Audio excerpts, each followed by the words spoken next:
interrupted. I'm really, really sorry. Sophie, sorry, you were saying. Don't worry.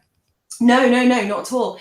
No, I'm just saying, I think in anything in life, the way I approach things is just to be very open-minded, to be the listener. And the only way you can change people's opinions or work with them is to listen to what they say and to give your opinion and to work together to produce a better lifestyle for that pet. If I went in all guns blazing, no, the owner would never come back and see me again.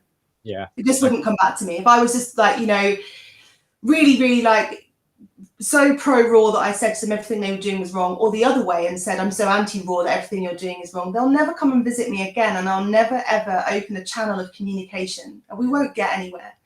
Sure. And that's how I kind of look at it. I think I've got to be within that, you know, in this conventional world, but to make it work, you got to listen.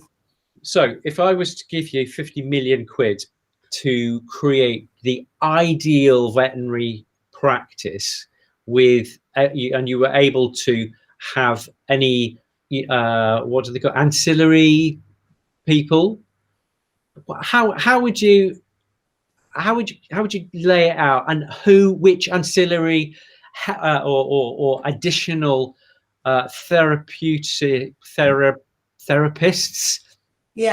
would you have? What would you do? Just paint me a I love that question, because I dream about this. I think about it. I always think about what would my ideal clinic be. I mean, it will be huge because I'd have to have so many people in there working. I'd want somewhere where we could run educational seminars, so somewhere where we can, you know, engage pet owners and pet professionals with great speakers to learn more about their animals. Yeah. I would love to have, actually, funny, just as you asked me that, I saw a friend of mine, Shelley Doxey, crop up there, great herbal vet. Okay, definitely cool. Choosing her to come and do some herbs in practice. She does acupuncture and laser too, and titer testing. So love that too, that we could offer that.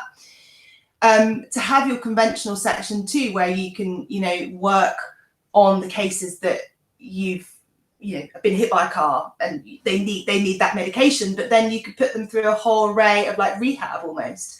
So to have your physiotherapist there, to have your acupuncturist, to have your hydrotherapist, to have this whole array of amazing different people in the pet industry, because, and that's the other thing I'd have there as well, I'd definitely have dog groomers. They just, you know, dog groomers they do an amazing job for our pets. I don't think they often get enough exposure or spoken about, but what they do is, you know, they help. Just one of the things is stopping dogs from getting matted, you know, the pain and the discomfort and stress that can cause a dog. You said you're doing a webinar on Sunday, is that right? Monday the 22nd, I'm doing one on hair and health. So I am actually a qualified dog groomer as well as a vet. Wow. And I did work as a groomer for a while. But then after having my daughter, and then when she was aged 5 months, found out with twins, I sort of decided something's got to go. I got to slow down, otherwise I'm never going to be able to get through a normal day. Very pro dog grooming though, and think that they do an amazing job and don't get enough credit for it. And actually are great eyes and ears to our profession too, like all of these professions. Very, very much the eyes and ears, they pick up a lot of things. And I know this because a lot of them will message me and say, Sophie, I've just seen this little weird lump or this little weird thing. Obviously, they can't diagnose, and I understand that.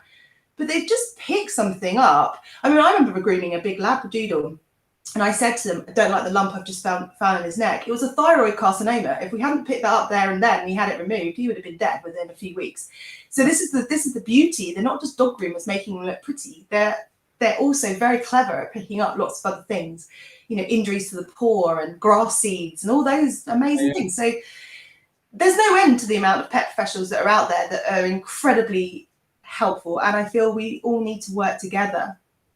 That's amazing. Let's just go back, because you just said the most amazing thing. You were a dog groomer and then you became a vet. No, other way around. So I was a vet. And then I trained to do dog grooming. Oh wow, that's really unusual. And why did you do that? Just tell us about that. It's amazing. And actually, funny enough, one of the people on there, hello Lindsay, she actually trained me. She was one of the ones that trained me with another lady, Judy. But so I don't know, I just had this kind of strong interest for it. And I also, you know, well, I just really, I don't know, I sort of one day woke up and just thought, I'd love to do that. I find that absolutely fascinating. And I mean, I used to love grooming because I mean, I was only a one-to-one groomer. It was only, you know, small time, and because working as a vet as well, often I would do all the diabetic and the epileptic dogs, the ones, you know, the elderly dogs, the ones that came along with quite a lot of health problems that, you know, not because a groomer couldn't manage those, nothing to do with that, but I think just because I was working as a vet as well, and so they sort of, you know, sent them along to me. So nothing, I never really had the opportunity to do lots of fancy grooming. It was mainly just sort of making them comfortable, and yeah, and just actually was what I really liked about it is a lot of the time working as a vet, people come and go in and out, and I don't really get a chance to spend any time with many of the animals that come in, and yet that I did. And actually, like you know, I could see some of sort of the groomers saying that actually a lot of the time, just a groomer running their hands all over that dog, sometimes that's more thorough than we get a chance to do on, say, you know, some checkup that we might be doing. So they are invaluable. In fact, there's not really, I can't really think of a pet professional that I don't call upon.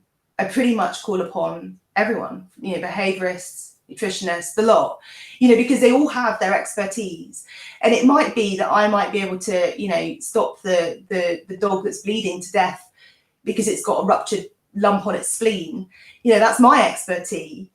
But I'm not going to be able to diagnose a dog with a behavioural problem because I don't have an expertise in that. So right. I think we have to sort of hold up our hands and say, I can't do it all. So I'm going to use all the great people around us. And that's what I look at a holistic approach. Use everyone, the whole thing, look at the whole animal and the whole aspect and the whole picture. Totally agree. You were talking just earlier about the pressure and the stress of being a vet, and you were saying also that you've been doing your webinar stuff since December. How do you find that stress when you're in practice, and how has it been since December? Now that you've got that contrast, tell us about that, because you know, everybody thinks, you know, we're all James Herriot and what have you, but it is. I remember being in practice, and the 10-minute consultation for me was just so difficult because you knew that there was so much that you could do, but you only had a 10-minute slot, and that killed me. I now have 90 minutes, and sometimes I don't get done in 90 minutes, but that is an indulgence that I have every single day, which I love.